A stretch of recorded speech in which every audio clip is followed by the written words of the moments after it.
एक छोटे से गांव में रामू नाम का एक लड़का रहता था। वह बहुत गरीब परिवार से था और उसका कोई अपना खेत नहीं था। वह दूसरों के खेतों में काम करके अपना और अपने परिवार का पेट पालता था। रामू हमेशा उदास रहता था क्योंकि उसे लगता था कि उसकी किस्मत में गरीबी ही लिखी है। एक दिन गांव में एक साधु आए। रामू ने उन्हें प्रणाम किया और अपनी दुख भरी कहानी सुनाई।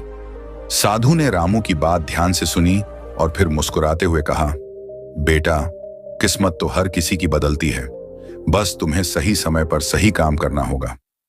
साधु ने अपनी झोली से एक छोटा सा बीज निकाला और रामू को देते हुए कहा, यह एक जादुई बीज है। इसे अपने घर के पीछे मिट्टी में बो देना और हर दिन इसकी देखभाल करना। देखना, यह तुम्हें बहुत कुछ देगा।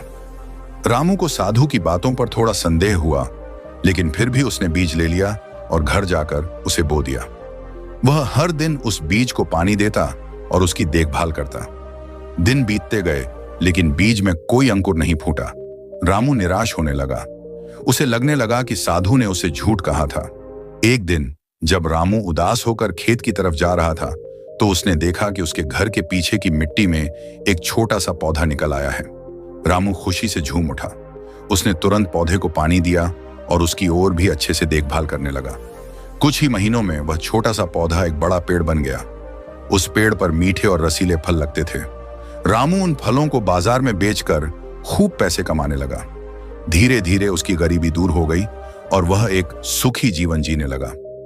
एक दिन रामू ने सोचा कि उसे उस साधु का धन्यवाद करना चाहिए जिसने उसे यह जादुई बीज दिया था। वह उस जगह पर गया जहां उसने साधु को पहली बार देखा था, लेकिन वहां कोई नहीं था।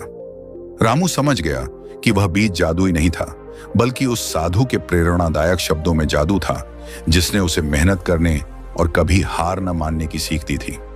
इस कहानी से हमें यह सीख मिलती है कि सफलता का कोई शॉर्टकट नहीं होता। हमें लगातार प्रयास करते रहना चाहिए और कभी भी उम्मीद नहीं छोड़नी चाहिए। सही समय पर की गई मेहनत हमेशा रंग लाती है।